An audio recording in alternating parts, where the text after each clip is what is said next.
Welcome, everyone, to the Culinary Now podcast. I'm Matt Britt, and today on the pod, we are joined by Nol Foretia.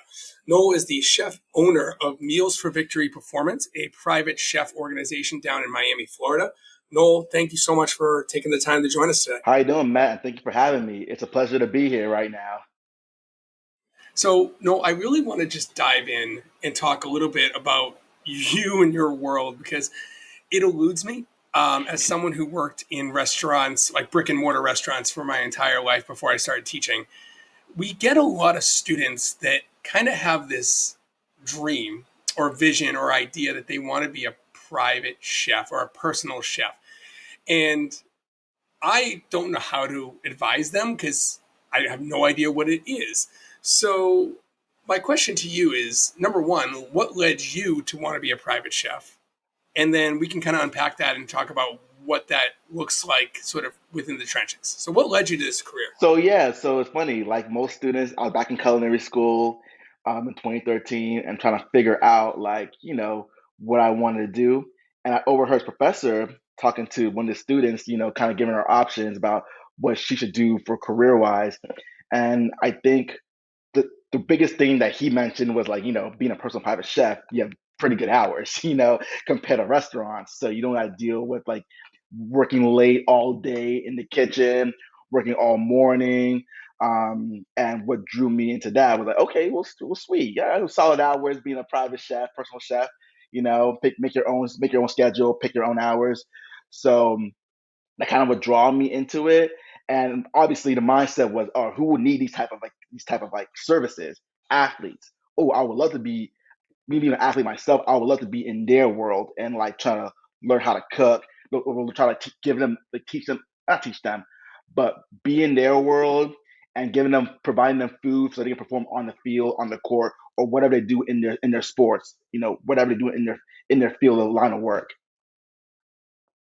So that's really interesting. And I do want to go back eventually to the hours because I think that that is a selling point for our students is this idea. And you see this more in just in the industry in general is people want quality of life. No Yeah. one wants to work 18, 20 hours a day, in a line with someone yelling at them. I mean, so that's a really good point. I want to come back to that. But you did mention sort of the desire to cook for people that might need this service, right? So when I envision what a private chef does, I think of a person like yourself. You go to the farmer's market every day, you cook in someone else's kitchen, you serve these meals that amaze them and provide an experience that they are unable to create on their own.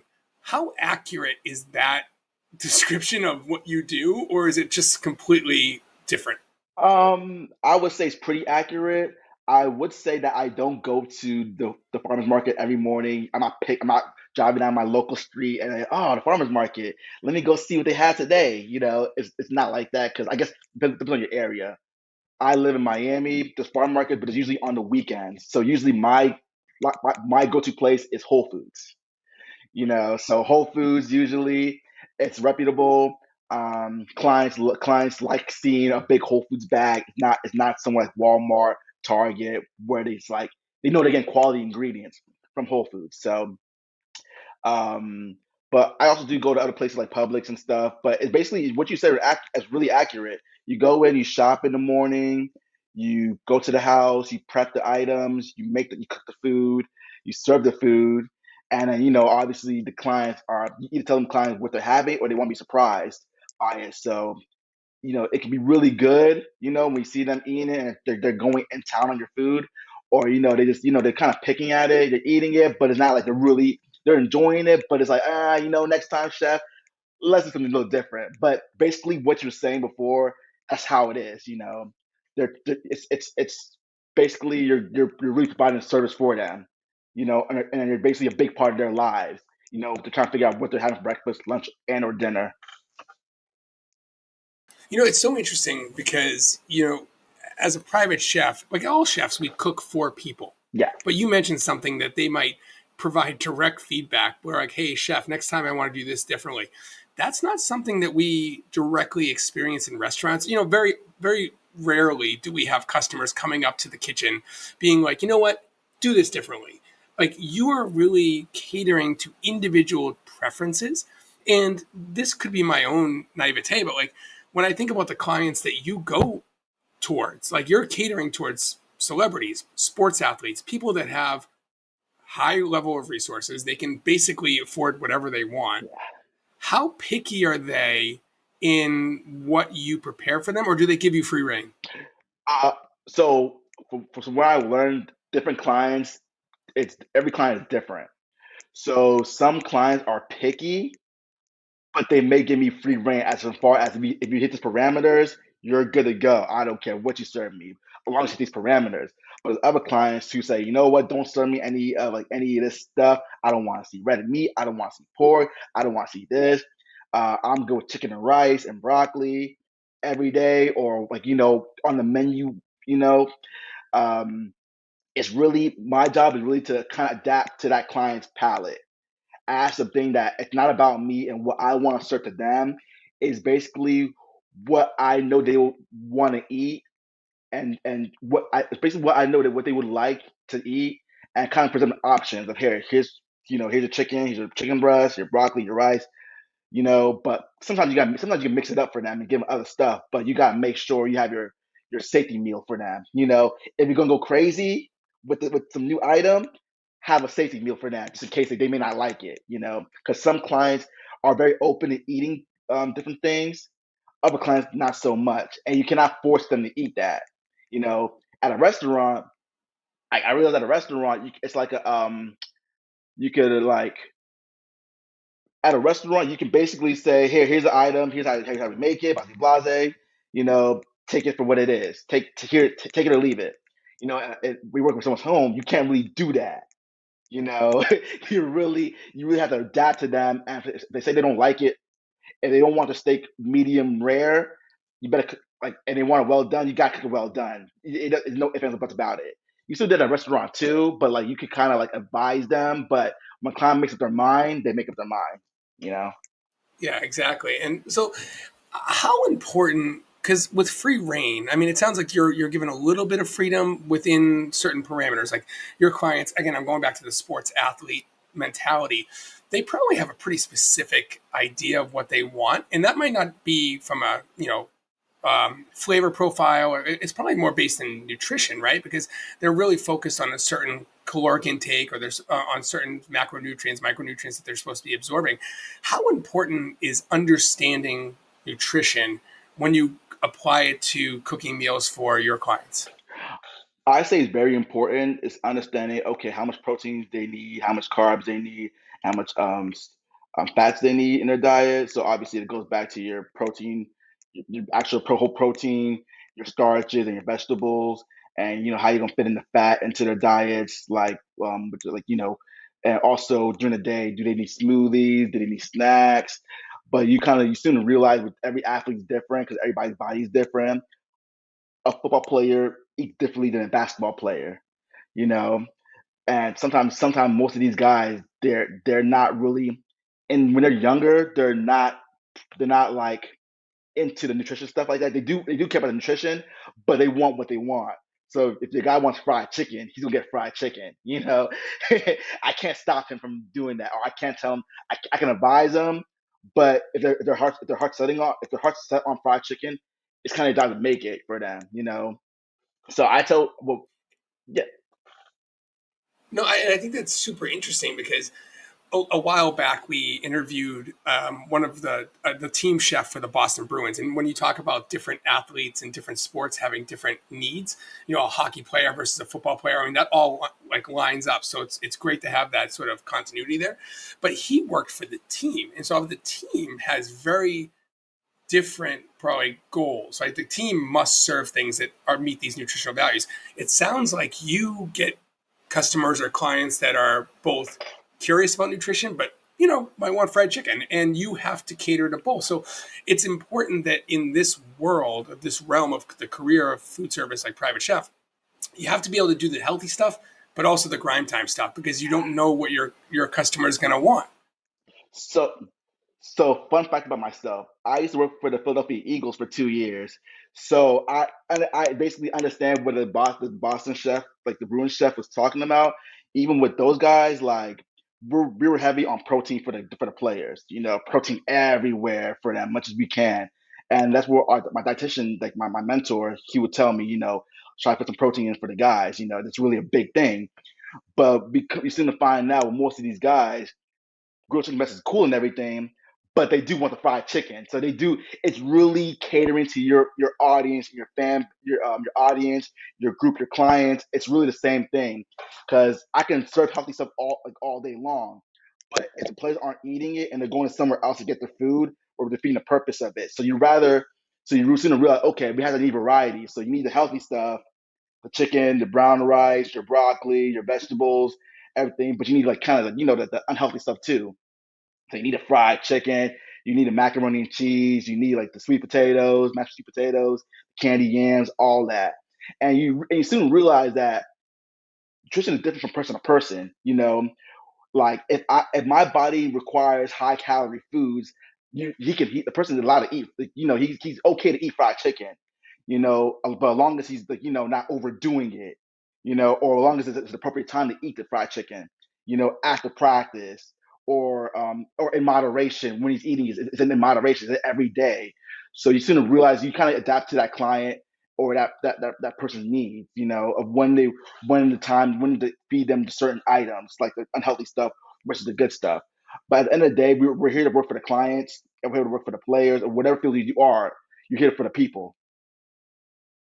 So I imagine, like, for me, it seems really difficult to enter this field and to actually kind of get off of the ground. Like, having a strong foundation of both nutrition, but also just good cooking in general seems prerequisite. And it seems like something that you're bringing to the table for Meals for Victory. But how do you find like these high profile clients? Do they find you? Do you have to like, are you knocking on the door of like the arena? Like, how do you find your clients or how do they find you?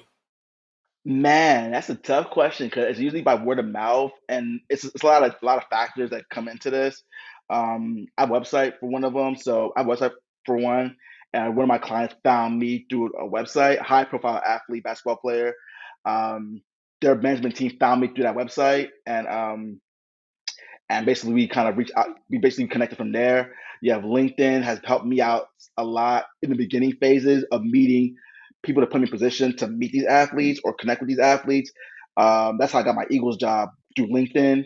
And word of mouth. Word of mouth is really big, and social media. You have you cook for one athlete and they post you to the story or their Instagram, and all of a sudden everybody's hitting you up for services and stuff. So it's really different person to person. Um, and like you and also like sometimes clients sometimes your clients are good referrals. They'll help out, like they'll if they'll mention to their friends, hey, I got this bomb chef, he's really good. um you try them out if you ever need someone to cook for, like, to cook for you guys. And sometimes they reach out to you, the client themselves reach out to you as well. So it's really a whole array of like people finding you, and also you're your own promotion as well, you're your own marketing. So as much work you putting in into social media and getting those views and feeds to your videos, your followers, your stories, your viewers, everything. So up to you as well, to the person who wants to be in a position to like get these clients. No, that's super interesting. So it sounds like students maybe looking to get into this field really have to double down on that virtual sort of like internet presence, strong LinkedIn presence, making sure that their website is professional. And then once you get in the door to deliver what the client needs, and then, just the locker room, right? People will talk, as you mentioned, Yeah, like a player might go out to another one. Oh, I'm looking for a chef. Well, I got this really great chef. He's perfect. He gives me everything I need. And that's how it sort of like takes off. Personal question. Do yeah, you ever find that like when you cook for an athlete, I'm assuming you follow that athlete in some regard, whether you're a fan of the team or not. Do you ever find their performance like personally reflective of your work? Like I said, they have a good game. Are you like, you know what? Yeah, that was me. I got their meal right. Or is that completely outrageous? so personally I believe that the athlete, players played, coaches coach, and the chefs cook. So I may cook a bomb meal, but my client may have not done great on the court. So I just think that like I think it can't be evaluated off of one game. I think it has to be a stretch of games to know that okay, he's getting the right stuff. You know, he like if he let's say like NBA player, if he's getting like 20 points consistently in a month span, and I'm cooking for him the whole month, I know that we have a good month. But I can't just go off one game. You know, I don't take credit for their work. You know, I think Even though you might want to. No, I yeah, totally, and I think that that's important how you laid that out is you're just one part of this sort of athletic performance. You know that the coach is important, the training facility is important, but as we know now more than ever, food is like it's critical, right. right? And what you put in your body is fuel, and it can make you better or worse. I mean, but there are other factors. So I think it's important that you're not celebrating too much, but like take a victory lap from time to time.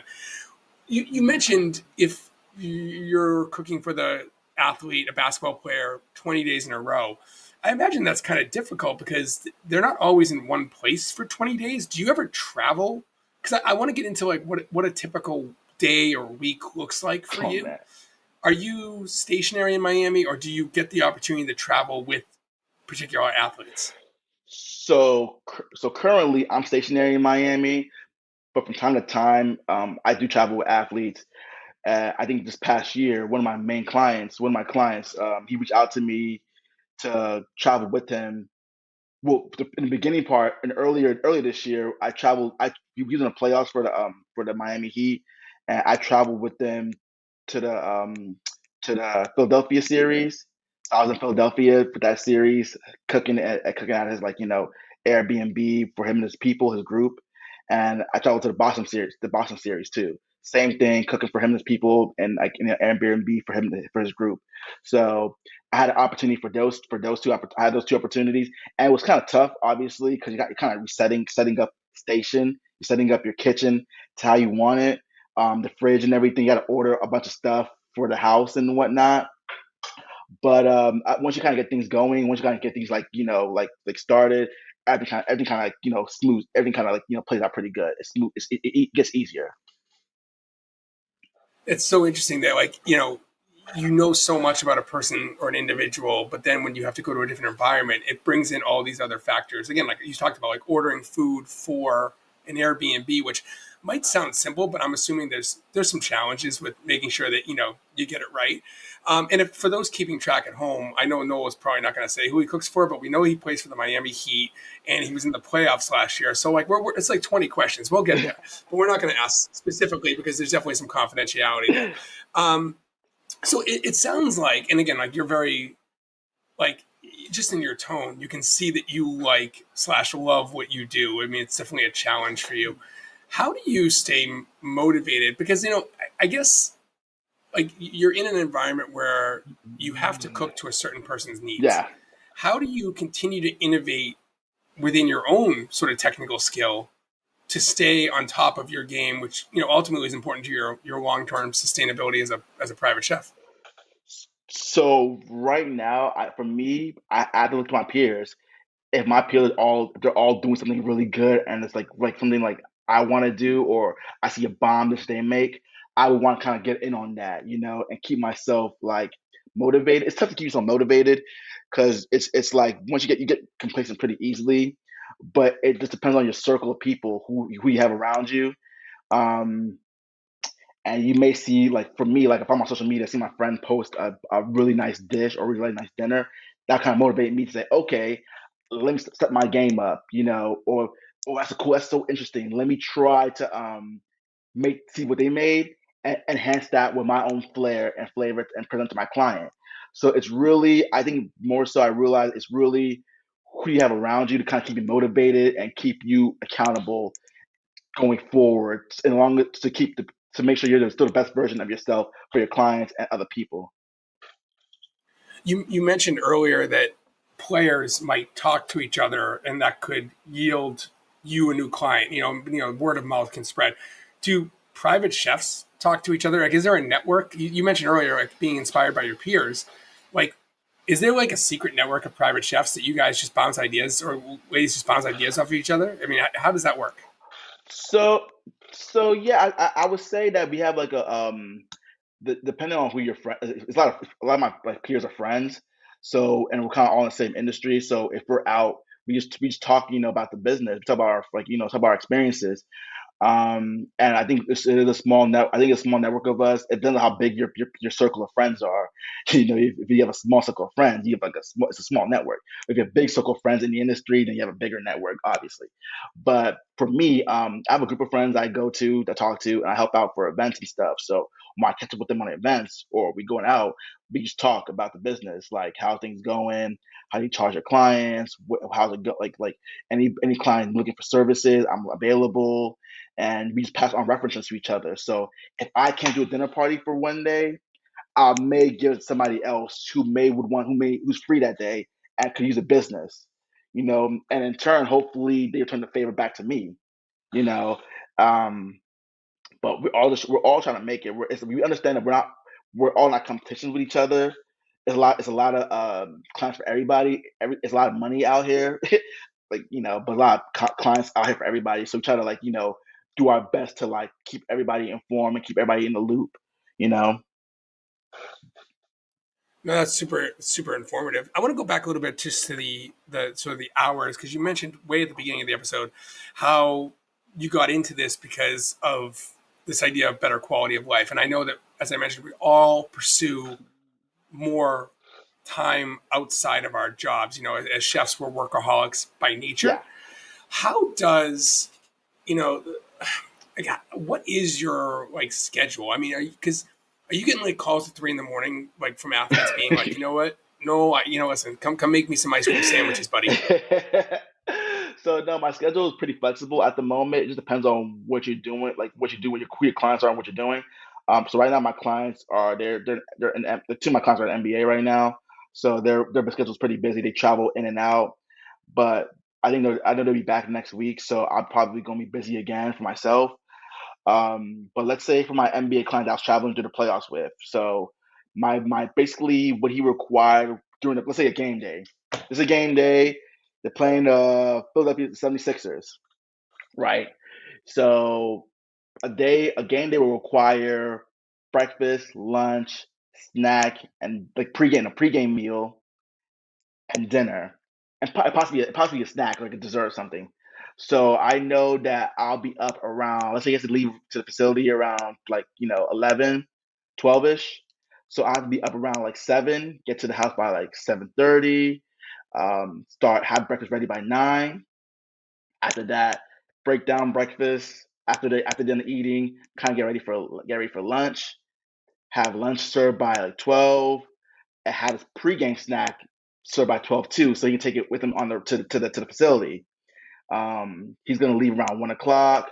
1 o'clock, he does his thing. I won't see him again till probably like 11.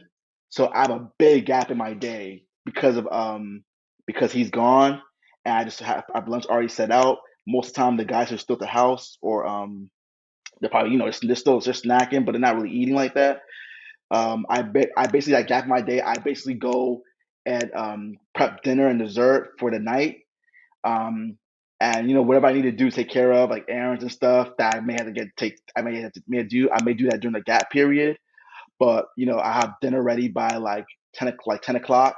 Kind of in the fourth quarter by that time period. And I know to be back by the house by 11 o'clock. So by the time they get back to the house by 11, dinner's already on the table, served, ready. Dessert's already served, already ready to go. And I may not be out of the house by like 12, 1 o'clock from cleaning up and breaking down. So that's a long day.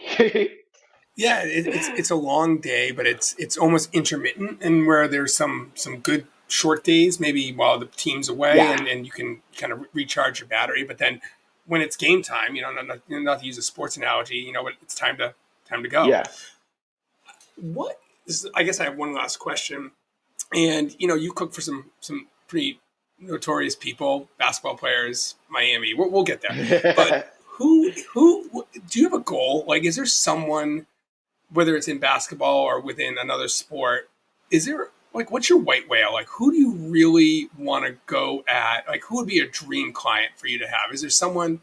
And this is where I'm hoping you'll name drop, because at the end of the day, you're not currently under contract with this person? I have a dream client. I don't think I have a dream client, to be honest. I mean, I guess if I was younger, I'd probably say The Rock, maybe. But like, I mean, I was a big wrestling fan growing up, so that's probably like at a time was probably like my dream client. But honestly, these days, every people, celebrities are just people to me. They're just like you and I. They're not like they're nothing special, but just they're obviously famous. So I don't think I have a dream client more so these days. I don't think so. I don't think I do. But yeah, I don't think I do, man. Seriously, I don't think so. I, That's a very safe answer, which will eventually keep your options and your doors wide open. yeah, for So, sure, for sure. I'll let you slide on that. But no, I appreciate the time, and I hope that this kind of inspires young chefs to consider being a private chef, even though there's kind of intense competition Yeah. and the schedule can be kind of all over the place. I think that what you painted is a really good picture of what this could be and what it is. And maybe it'll lead more people into cooking for professional athletes and other celebrities and other people that just have the means to hire a private chef. So Noel, thank you again for taking the time, and we'll let you go back to enjoying Miami because it's much nicer than Rhode Island where I am. There's no doubt, no doubt. I may go to the beach today. Who knows? Oh God, don't! I am not going to go to the beach today. All right, Noel, All right. have a good one, All man. right. Take it easy.